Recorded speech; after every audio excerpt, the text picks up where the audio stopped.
Oh yeah. Oh yeah. I'm feeling it. And I felt it. Hello everyone and welcome back to another episode of Talkin Tuong. Usually a Facebook live show, but nope, not this time, baby. This time it's just old school podcasting by myself alone. But hey, that's okay. That's all right. Usually, yes, like I said, usually a Facebook live show where I talk to the people on Facebook live so that we can discuss all the cool shit that happens in a month. In September, let me tell you, well, I will tell you, it's been a great month.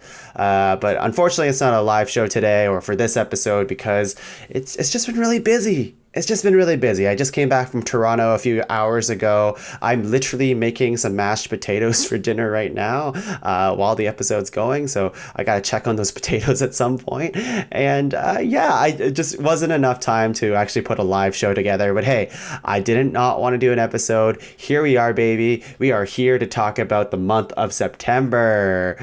So maybe a quicker episode than usual because there's not going to be a lot of interaction.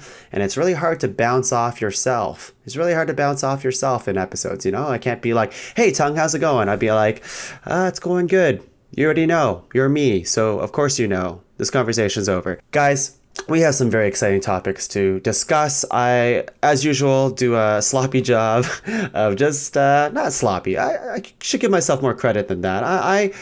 Whenever I see something that comes out or is like, oh, that could be cool for Talkin Tuong, I kind of just jot it down really quickly. So we'll see if any of my notes make sense.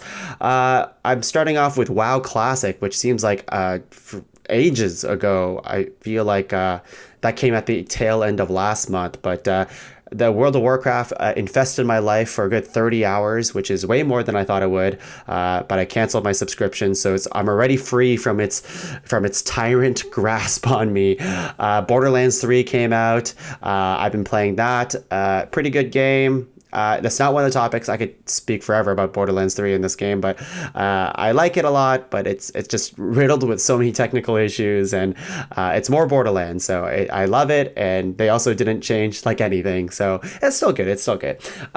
New Smash Bros. Characters. What was I talking about here? I think that we're getting more Smash Brothers characters, because the last one was Banjo-Kazooie, which I thought I talked about last month, but I think it's more like, yeah, we're going to get more down the road. It's going to be great. I'm sure they made an announcement and I did not write it down, so I'm sorry for all those gamers out there. I know this is where you go to get your gaming fix is through me. You've never heard of the internet before. You just somehow found this show and is in the dark about video games. The SNES Classic came for the Switch. Lots of video game news this month here. So it's like the SNES emulator. So for those people who bought like the mini Super Nintendo, I'm sorry. Like, if you already have a Nintendo Switch with a Nintendo Online account, then boom, you have most of they have all the great games on it already, like the Link to the Past, Super Mario World, Yoshi's Island, like all the good stuff is already in this package. So it's pretty great, and it doesn't cost any extra, which is really good. Bad Boys for Life, a trailer came out for that. That looks like more Bad Boys. I kind of really excited, to be honest. It's been a long time since I've seen Bad Boys, but yeah, Bad Boys for Life. Can't wait. Are You Afraid of the Dark got a limited series. That's insane. That's the one. For those of you who don't know, maybe you're too young, but Are You Afraid of the Dark used to be, I'm pretty sure, like a YTV show where it was kind of spooky. They threw sand in like a fire pit to tell stories, and it was like kind of, it was like Goosebumps, but it's like a different type of Goosebumps. Anyways, a limited series, should be fun. The Final Fantasy VII Remake, again, more video game news. That's going to be awesome. Every time they release a trailer for that thing, I am super stoked about that, and I can't wait to play that thing, even though it's kind of released really weird. It's being released in parts, so it's not as it's a little bit messy the way they're doing it, so but regardless, it looks pretty kick-ass. Apple Arcade came out. Finally, Apple is competing in the video game world, and well, they've been dipping in and out. Like iOS games, mobile games has always been kind of a joke, but apparently Apple Arcade's pretty good so far. I mean, it just came out. I have not subscribed yet. I'm kind of waiting for it to get on all devices, but it's $5 a month for unlimited downloads of their, like, basically a streaming service of arcade mobile games that don't have microtransactions. And it's not actually streaming. You just subscribe, you download them to your device, and you just play them. So there's supposed to be like higher end quality games for your mobile devices or your Mac eventually, or the Apple TV or your iPad, and you can use like a PS4 controller, an Xbox controller, and yeah, $5 a month. Like that's an incredible price. All right, let's see what else. Oh yeah, speaking of Apple Arcade, there's a new iPhone that's out, but I feel really gross promoting it. But now like everyone's excited about it. There's 3 cameras on the back. It looks super dumb, but apparently it takes really good photos. I like those photos I saw. They're pretty good. But $1,800 for a phone? Come on. Come on, Apple. That's just gross. Nintendo Switch also got the Nintendo Switch Lite. So now there's a mini Nintendo Switch that you can move around and walk around, play video games on the go, and it's like $100 cheaper with a better D-pad. You can't hook it up to a TV, so that's not a thing. But hey, listen. For Pokemon, kids are going to love it. We got some, let's see, a cast list for Suicide Squad, which a couple weeks ago. So some of this news is a little dated, but I'm just going to run through everyone I see on this list here. David Dastmalchian, he's in a lot of, most notably, I guess, if you were to recognize him, he's in the Ant-Man movies as one of the like trio of Michael Pena's, like, he has the one with the accent. He's like the Bobby Gaga or if you've seen Ant-Man 2, you know exactly who I'm talking about. John Cena, Jai Courtney, Joaquin Cosio, Nathan Fillion, which I'm very excited about. Joel Kinnaman's back. Mei Ling No, Flula Borg, Sean Gunn, Juan Diego. I don't know how they say that. Botto, Storm Reed, Pete Davidson, Taika Waititi. That's awesome. Alice Braga, Steve Agee. Tanishi, I'm butchering these names. I should have looked at these before I started saying them. Daniela Melchior, Peter Capaldi, Julia Ruiz, and Jennifer Holland. So a lot of these names I recognize, and that's awesome. It's just like, don't get attached apparently, because they're gonna die. And obviously Margot Robbie is coming back too, so should be good. Oh, the other day I was watching one of the topics I was going to discuss today, and there's like a really awesome Birds of Prey like little teaser that came in, and I really love that. It was like 20 seconds long and it looks super stylish. So I went from like meh, Birds of Prey, who cares, to like, oh, but this might be kind of cool. This might be kind of cool. All right, let's see. TIFF just happened, so man, I can go through all the TIFF movies, but that's not a topic today. So there's tons of stuff that came out and lots of reviews have hit, all that kind of stuff. So TIFF happened, Toronto International Film Festival, and yeah, tons of movies are on the horizon. We're back in movie seasons. It's fall, it's fall, people. It's fall. I said beeple, fall beeple. Paul Rudd, Netflix. There is I don't know what it's called, but it's like Paul Rudd is playing a dual character kind of thing where he's playing. that's happening a lot lately. I mean, Gemini Man is coming out soon. That's that Will Smith movie where he's like, he got cloned. His younger self is like a better version of himself, like at his peak, at his prime, and he's like a big military type man who's like, he's the best of the best, and they cloned him, and he's like, oh my god, it's me, I'm fighting me. Well, this Paul Rudd one is not exactly like that, but it is like, it's another version of him. He's interacting with himself ostensively. Did I use that right? I don't think so. The thing about Talking Tongue is I don't edit episodes. Not like Ranked. I anytime I stutter, anytime I just fuck up words, leave it in. That's part of the charm. The Disney Plus release lineup happened. Oh my god, I have a list of this stuff, but honestly, I'm not going to go through it. It is literally everything that you imagine is going to be on this service. All the Marvel movies, all the Pixar movies, all the Disney movies, Disney classic movies, and that's just like the archives of stuff. Obviously, they have their like original programming that's coming out too. Like Disney Plus has my money. I hate having to give Disney Plus my money because they have such a monopoly on this type of stuff. But as a consumer, it makes me really happy. Does it make me scared that they own all this stuff? Absolutely. But whatever, I guess, as long as it's okay. I will probably have to cut one of my streaming services right now, probably Crave, even though I have been using it for HBO. And Crave's pretty dope, but Amazon Prime is free, and I suppose I can get rid of Netflix if like more things drop off of Netflix because everyone has a streaming service. What are they? There's a CBS or something that has like a new one called like Flamingo, or I definitely butcher that, or Ostrich. It's Ostrich. It's anyways, yeah, look it up. They're gonna have like all of The Office on it and other stuff. The Last of Us 2 has a release date. It's gonna be February of next year, so that's really exciting for those Last of Us fans, including myself. It's been years. And that should be awesome. Blink-182 has a new album, and it is okay. It's not, I listened to it. I'm like, okay, this could be something. And then like Blink-182, like forever, except for maybe the first two albums, like I find that it starts off so strong and then it just kind of whimpers the more you get into the album, and you kind of like, I'm over it. But I'll always listen to them because Blink-182 is such a big part of my life back in the day, so why not? Mario Kart iOS came, and it's another Nintendo mobile game, and it has a subscription fee. Like, you need to pay $5 a month to race gold.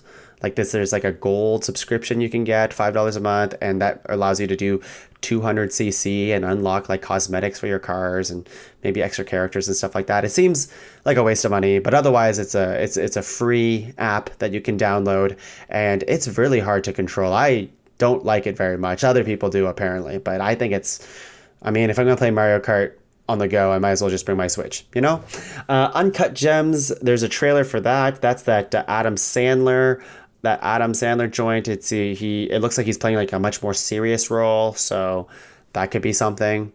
I'm doing such a bad job, like, oh, here's all the news of the month that I hastily put together and I don't know much about it. But hey, Uncut Gems, check it out. It actually kind of looks kind of cool. I'm curious to see Adam Sandler take on like a bigger role than his like usual phone it in type of performances he's been having in the last like decade. Madam Web is getting its series, and that's like Sony. Oh, well, obviously the biggest news, I should have started with this, is that Spider-Man is back in the MCU, everyone. Yay! So excited. Is it a publicity stunt that they did this? Maybe. Did it work? Absolutely. So it doesn't matter. I don't care if it's a publicity stunt. At least Spider-Man is where he belongs. He gets at least 2 more movies, and Sony will continue to make their fucking weird Spider-Man spin-offs without Spider-Man. So this is all the Sony Marvel's reported film slate. We have Morbius, Venom 2, Spider-Man 3 and 4 with Tom Holland, Into the Spider-Verse 2, all-female Spider-Verse spin-off, Kraven the Hunter, Black Cat, Silver Sable, Silk, Jackpot, Night Watch, Madam Web, Sinister Six. Like, that is a ridiculous amount of Marvel movies that are just, some of these characters, like, why are you making a Silver Sable standalone movie? It just, I don't know. We'll see. And Morbius, the living vampire. I'll save judgment. It could be really cool. Who knows? What else do we have? The Good Place is back on TV. TV is coming back too. We have It's Always Sunny in Philadelphia back in the house too for season 14. After next year, it's supposed to be the longest running live action sitcom, which is insane, beating out Friends, beating out like Seinfeld, obviously, How I Met Your Mother, beating out Big Bang Theory. Like, that's incredible, and it's also a testament to the quality of that show, that it's still so funny. It's still so funny. I totally recommend it. And some people don't like it because they're awful people, but I'm an awful person, so I love it. Link's Awakening came out for the Nintendo Switch, which I'm excited to play. I wish it wasn't $80, but here we are. We live in a world where every video game is $80. It's quite sad. And since it's a Nintendo game, it will probably never get cheaper. What am I saying here? The Fast and the Furious feud between Vin Diesel and The Rock is over. So, you know what? It's all about family. That's all I have to say about that. And The Politician, that Ben Platt Netflix show, is finally streaming, and apparently it's okay. Only reason I bring that up is because Laura loves Ben Platt. And he's a great singer. I love Dear Evan Hansen. His album is really chill. He's a great guy. The guy has already got nominated for like basically everything. Yeah, he's like 26 years old, so far more accomplished than I've ever done. than I've ever had. What am I trying to say here? Far more accomplished than I am. Oh, that was easy. That was easy. But hey, I mean, why would I give up what I do here on Talking Tongue to be part of the Emmys? Lame. Part of Netflix? Psh, I don't need that. I have you guys. I have you guys, even though I'm kind of bailing out on the whole Facebook Live thing today. That's okay. That's okay. I love you guys. Let's get started into the topics of the day. So we're going to jump right into our topics, which are, we have Ad Astra, we have It Chapter 2, and Between Two Ferns, the movie, which I'm really excited to talk about because originally it was supposed to be Rambo Last Blood, but I actually haven't seen the last couple Rambos, and I heard it's not very good. So I was like, you know what? I actually had to watch I watched the 3 movies for this month 3 days in a row, so I haven't really been able to hit the theaters. But somehow I still am kicking around and doing this episode because that's what commitment's like. All right, let's go into our first topic today. We're talking about Ad Astra. Ad Astra. Okay, so this is funny for me because, like I said, I don't usually do cuts or anything like this, but I literally thought I was recording my spiel on Ad Astra. I felt like I completely released all of my feelings on Ad Astra to the world, but for some reason my recording stopped, so I had to kind of do it all over again. So we have to be natural. Like, let's start from the beginning. It's like an actor's dream to redo a scene over and over and over again, and that's what I'm doing here. We're talking about Ad Astra. Okay, so Ad Astra, that is the Brad Pitt in space movie, right? That people are like, oh yeah, it's Brad Pitt, he's in space, I can't wait. And that was my feelings towards it. I was solely sold on like, oh yeah, I'm gonna go see that movie because like I love Brad Pitt, I love space, those two things together, it's gonna be great. There was an amazing reviews for this movie, at least like critically. It was 83% on Rotten Tomatoes, 80% Metacritic. Like, people were saying really good things about this movie, and it's one of those movies that I didn't actually watch like a trailer for. I was pretty like, you know what, I don't need a trailer for this. I'm gonna go in and just enjoy my time because I think I know what I was gonna expect, and I was wrong. It was a completely different movie than I expected it to be. And let me explain this. This is a synopsis here. This is Wikipedia says, 30 years ago, Clifford McBride led a voyage into deep space, but the ship and crew were never heard from again. Now his son, a fearless astronaut, must embark on a daring mission to Neptune to uncover the truth about his missing father and a mysterious power surge that threatens the stability of the universe. That sounds pretty badass, doesn't it? That sounds pretty badass. And you know what? That's exactly what happens in the movie. And I would argue it's not done as excitingly as the words say it is. Like, you would feel like there would be a lot of crazy shit that happens in the movie. And you know what? There kind of is. Like, okay, I guess I'm getting ahead of myself here. Did I like Ad Astra? I usually don't talk about movies I don't like. And some people would, the stereotype on me is like, oh, Tongue loves everything. He basically loves every movie he sees. Blah. But, you never hear about the movies I don't like because I don't usually like talking negatively about movies, but I will talk critically about movies if I need to. You can hear that on the ranked episodes where I talk about movies or video games. Like, I can really get into it if I really want to, but more times than not, I try to celebrate art. And in this case, I'll say the good things. Like, I think the cinematography in this movie is pretty well done.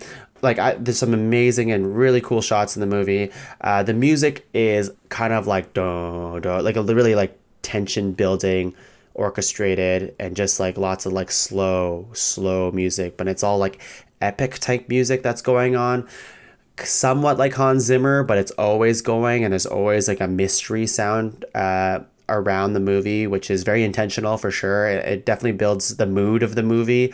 But this movie is 2 hours and 4 minutes, did really well at the box office.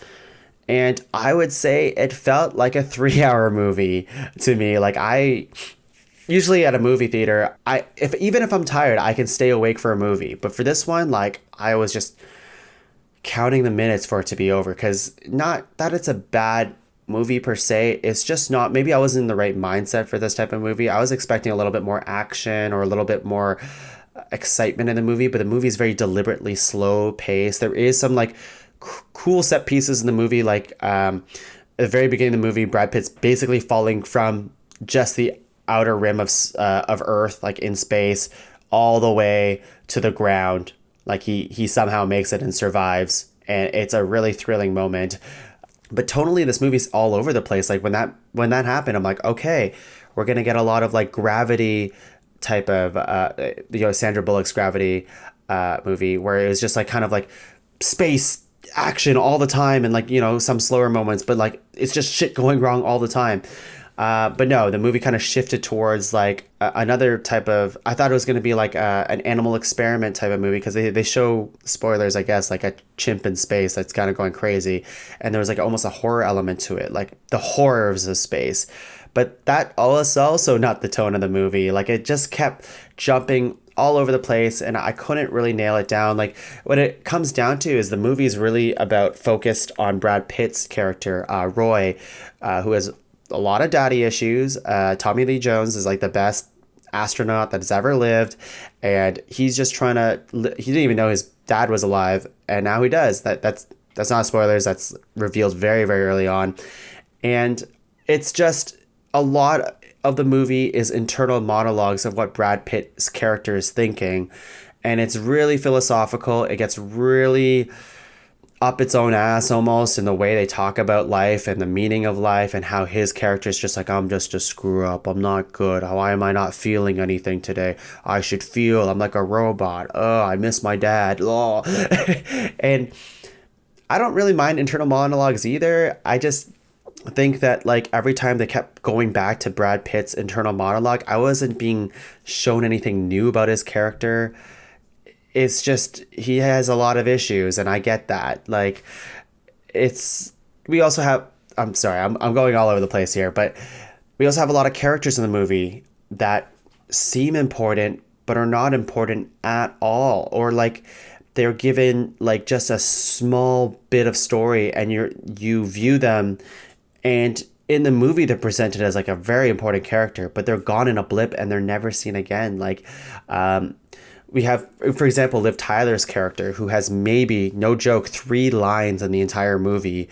And she is Brad Pitt's ex-wife in the movie, like one of his like motivating factors. And she's just not given lots to do. She is, you see her walking at the beginning of the movie, and she puts down keys, and then she FaceTimes Brad Pitt at one point. And that's it. That's it. That's all she gets to do in the movie. It's insane. Tommy Lee Jones gets to do a little bit more. But he's supposed to be kind of out of touch kind of astronaut. He's in Neptune. He doesn't want to come home, essentially. I don't know how much I should be revealing about this if you plan on seeing it, but I guess my true recommendation, even though this movie has sold well, and if you really want to see Brad Pitt in space, then go for it. I just don't think it's the movie that you might think it is. Like, you need to be prepared to go into a movie that's very heavy-handed and somber. And I think that's the key thing, is this movie's, by the end of the movie, I felt drained and kind of sad, and I don't know if I conquered anything like the main character did. I don't need to conquer stuff when I watch a movie, but I didn't feel like I was uplifted, nor did I feel like I knew exactly what the movie was trying to tell me about these characters and the human connection between Earth and space and the meaning of life, or any of that stuff. Like, I didn't feel any of that. So, but again, like, I don't want to keep shitting on the movie or anything like that. I think there is some good in it, of course. I think Brad Pitt's an amazing actor, who has obviously the most lines in the movie, but everyone else is kind of like fodder. Like, nobody really gets a chance to shine. There's a lot of cameos in the movie, but they don't get anything to do. And there's a lot of characters that are introduced, like I said, and there's one character that gets introduced, and he's just like, I'm important, I need to be on this mission with you because I know your dad, I need to be there. And then later, like 15 minutes later, he's just like, you know what, I'm good, I don't need to go on this mission anymore, and you never see him again. It's so weird. And there's so many characters like that come in, you think they're important, but boom, they're gone. But there's like, it does an incredible job of building tension, and I think sometimes it acts on it really well. So it builds the tension. Oh, there's like some sort of mystery or action sequence or something happening, and you're like, oh, okay, something's happening. This is awesome. But after every action scene, they reset all the way to the ground level of just slow paced monologues and internal speech and just random shots of space, and you're not exactly knowing what's happening in the movie. So not that they should be action all the time. It's just you literally go back to point zero, like the beginning of the movie, where it's just like I'm doing hand motions right now. You can't see it, but it's just like a straight line of emotion, and then kind of like a very slow climb to get like a minute of like action or something happening in the movie. But anyways, yeah, I would say it's a little emotionally draining and not for me. But that's Ad Astra, Brad Pitt in space. Okay, let's go to It Chapter 2. It Chapter 2, everyone. The film made $37.4 million in its first day, including $10.5 million from Thursday night previews. The second highest total for both a September opening and a horror film, behind the first film's $13.5 million. That's incredible. I really enjoyed It Chapter 2. I really enjoyed the first movie, and it's great because I don't think anybody expected this movie to do as well as it has, but there's something to this movie that it's not just straight up horror. Like both movies, especially this movie, there's a lot of funny shit that happens in this movie. Lots of funny lines. Of course, there is the horror element to it, but they blend horror and comedy in such a smart way. And yeah, I really enjoyed it. It is long. It's about a 3-hour movie, and that's the third movie this year, which we had Once Upon a Time in Hollywood, Avengers Endgame, and now this movie that's hit the 3-hour mark. And on Netflix, they have The Irishman coming out, which is the Scorsese Netflix movie with all the old gangster actors like Robert De Niro and Joe Pesci, de-aging technology, all that kind of stuff. And that movie was announced to be 3.5 hours long. So movies are getting longer and longer and longer, and not respecting our time, frankly. I do wish this movie is a little, shorter, but I will say, like, for most of the movie, I didn't feel the length of the movie. Like, I wasn't counting down the minutes for it to be over. Like in Ad Astra, I was like, oh my God, like, when is the third act going to happen already? I'm desperately falling asleep. But this movie, no, they do such a good balance of like, okay, here's the horror element, here's the comedy element, and here's where we blend it. And like, the story moves in like in a smart way of flashing forward to the adult actors, to the kid actors, because that's a lot like the book. The book is, well, I've never read the book, but that's what I've heard, where it's a lot of flashbacks of like, here's the adults, here's the kids, here's the adults, here's the kids. And I think it's done really well. I think it's a good movie trope that, can go wrong. Like, you can do it too many times, I think, where you keep flashing back and forth and kind of annoying people. But here, for the most part, I thought it was really smart. It'd be like, they'd visit an area and be like, oh man, we haven't seen this since we were kids or whatever. And they would pan the camera and then pan around again. And then boom, the kids are living in the area, and you get to see the kids, the same kids from It Chapter 1, interact and kind of bring the movie to life, because there's a lot of the youthfulness of these kids, I think, is what made It Chapter 1 so successful. They're very innocent, and they're very honest with their like fears and anxiety, which never really went away when they grew older, which I thought was really well done. And like, yeah, let's see, we have Jessica Chastain, Bill Hader, James McAvoy, Bill Skarsgård, Jay Ryan, Isaiah Mustafa, James Ransone, and Stephen King actually does a cameo too. And then, yeah, all the kids who were in the original came back. So also Bill Hader's character, which is not news to anybody who's read any reviews on It Chapter 2, but he is the adult version of Finn Wolfhard from Stranger Things. He does such an amazing comedic performance, peppered in with some drama, and I'm such a big fan of Bill Hader right now because I just finished Barry, and yeah, I love it so much. Barry, I love it so much. It Chapter 2, I also really liked it. There are parts in the movie, and this is probably in the book too, where it gets a little too suspend your disbelief, which sounds really weird because you got this like eater of worlds, Pennywise clown who feeds on your fears and whatever. But there is a part of the movie where it's a bit more of a stretch, and I didn't so much enjoy how they kind of introduced it. Not really spoilers, but it's like a tribal type MacGuffin thing where they gotta try to see if they can trap Pennywise in a jar. That's kind of the idea, is the way they explain this, basically like this ancient vase. It's a little too ridiculous, which maybe sounds ridiculous because again, we're just talking about a fear mongering clown. But yeah, I don't know, that part, a very minor complaint in an overall really great movie. And yeah, I was kind of spooked, definitely. And I wouldn't say like I was super scared. Like at the end of Us, like I would come home and be like, oh my God, I hope I don't see a doppelganger. Oh my God, I'm gonna close my eyes. I'm going to see Lupita Nyong'o's face, and I'm going to freak out because she's going to be the character from Us. And and I thought I would like close my eyes and see like Pennywise the clown and like not be able to sleep. But no, it's not that type of movie. Like I'm brave. I'm a brave person now. The evil clown did not win me over. Or win over me. That said, what I'm trying to get at is if you are, scared of horror movies generally, I would say the It franchise 1 and 2, not that scary. Not that scary, because in the movie, these kids are trying to conquer their fears, and as they do it, as adults or kids, in either movies, you also begin to gain courage to kind of like, you know what, fuck you, Pennywise. You're not the boss of me now. There's some really cool visual stuff that they do in this movie because Pennywise can take on so many forms, right? So like, yeah, I don't want to spoil the movie, but I do recommend if you were planning to see it. I was really happy I saw it in theaters. So that is It Chapter 2. It Chapter 2. Let's go into the last topic of the day. We are talking about, let's see here. We have Between Two Ferns with Zach Galifianakis. Zach Galifianakis. There you go.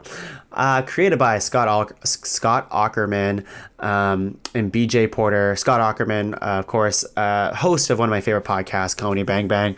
And he's done awesome stuff. And I wasn't that huge of a Between Two Ferns fan. In fact, I only watched Between Two Ferns, the movie, because I was like, oh, this is going to be quick. I don't have to go to the theaters three days in a row. Instead, I can go 2 days in a row and watch one from home while I'm doing other stuff. And I always kind of like Between Two Ferns. Like, it's very awkward interviews and, like, people kind of, like, insulting each other. Silent humor where they're kind of just like, you would say an insult and they both kind of sit in it and you kind of have to watch it. Kind of like watching the like early days of The Office where it's like, ooh, I feel uncomfortable. And I was like, why are they going to do a movie? And why does this movie exist? But I had such a fun time with this movie, truly. Like, it was a night. It's less than an hour and a half, which I truly like. It did not feel long. It was just kind of went for it. And you get to see a little bit more than just like Zach Galifianakis like interviewing like famous actors and actresses. You get to see kind of like Zach Galifianakis's character on screen kind of go through kind of an arc in the movie where he's trying to get a network deal essentially to get his own legit talk show on cable television. And it was kind of sweet. I kind of like it. I have a whole list of cameos in the movie, and I got to read them out to you because I think it's incredible who they got for this movie.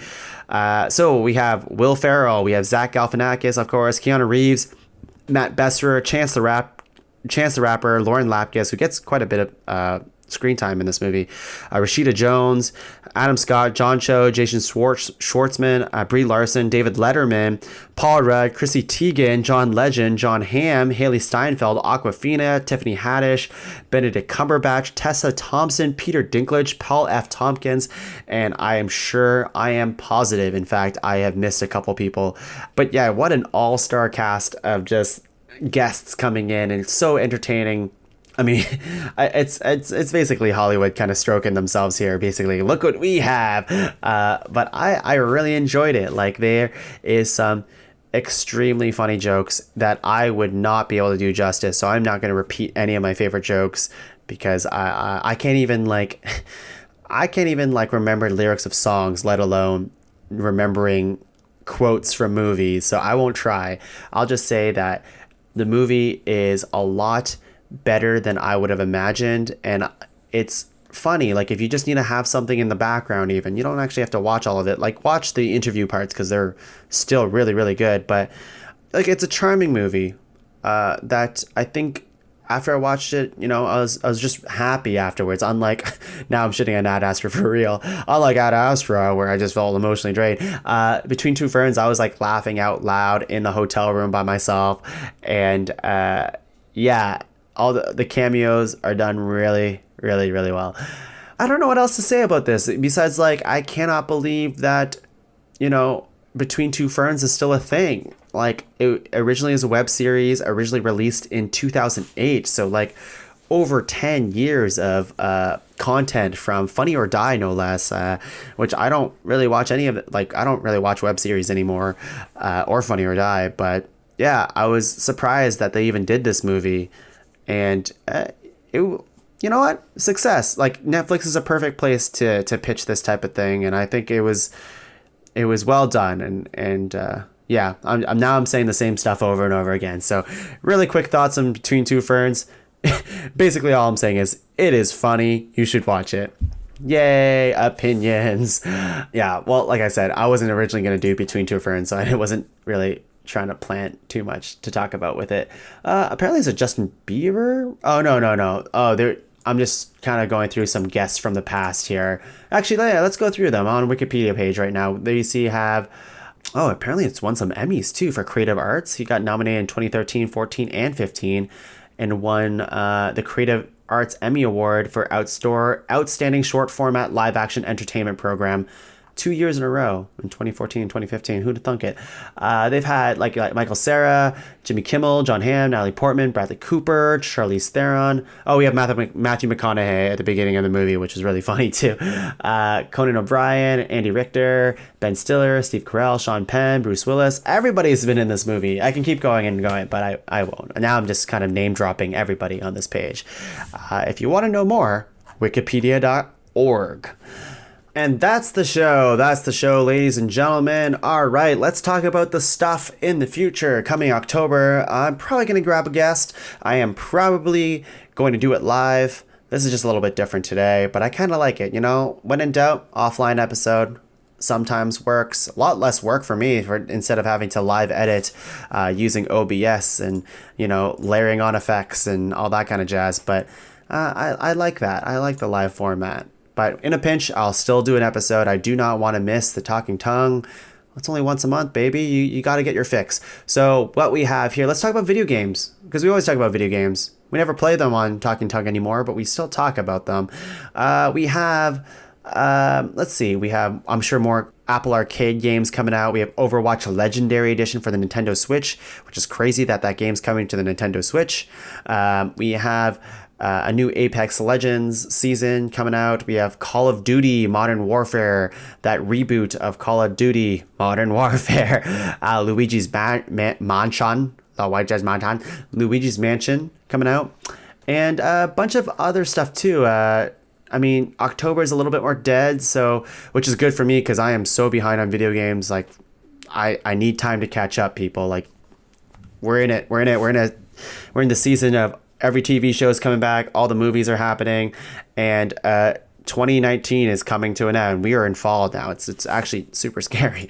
October, we have Joker coming out, which I'm super excited for. I'm trying to manage my expectations, but I'm pretty excited. DC's done me wrong before, but Joaquin Phoenix, the buzz around this movie saying that he's going to probably win an Oscar for this movie, which is great that he even be nominated, but to be seriously considered and getting an 8-minute standing ovation at festivals, that is incredible. So I'm glad DC seems to be knowing what they're doing. I'm hoping they can keep on that trajectory. We have Maleficent, Mistress of Evil coming out, sequel of the original Maleficent, which is pretty old by now. I feel like that was a decade ago. Gemini Man, which is that movie I was talking about earlier with Will Smith fighting Will Smith. Zombieland Tabble Tap is coming out, which I rewatched the original a couple weeks ago, and that still holds up. So hopefully don't fuck it up. Don't fuck it up, please. I really like Zombieland. A new Addams Family movie is coming out. It's an animated one. Let's see here. We have a bunch of other random stuff. But no, you know what? Those are the big movies. I'm sure there's a lot of smaller movies, but I'd be excited to talk about Joker next month, Zombieland, and we'll see. I guess we'll see. I haven't really thought too much about it. All right, everyone. Well, thank you for listening to another episode of Talking Tongue. Of course, you can find me in the pod cavern hanging around, doing shows like Ranked, Top 5, List of Stuff That Don't Matter. We still have the Improv Punch Up, but big news coming this way this week. And maybe if you're listening to this episode first, the news is the Improv Punch Up is coming to an end, but not truly an end, more like a hiatus. This week we're releasing our final episode for quite some time, and then we'll be releasing episodes sporadically. But that just means we'll have other shows in the pod cavern filling the void. In fact, we have 2 in the works right now. I'm not at liberty to say what they are because I don't want to jinx it. In terms of when they can release the episodes. But I'm hoping in October we'll have 2 new shows, at least 1 new show in the pod cavern, joining shows like Talking Tongue and Cinema Saves the World.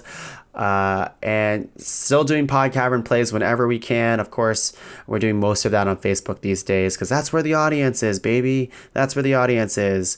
So that's it for me. Thank you for listening to another episode, and we will see you in the spooky month of October. See you guys. Bye.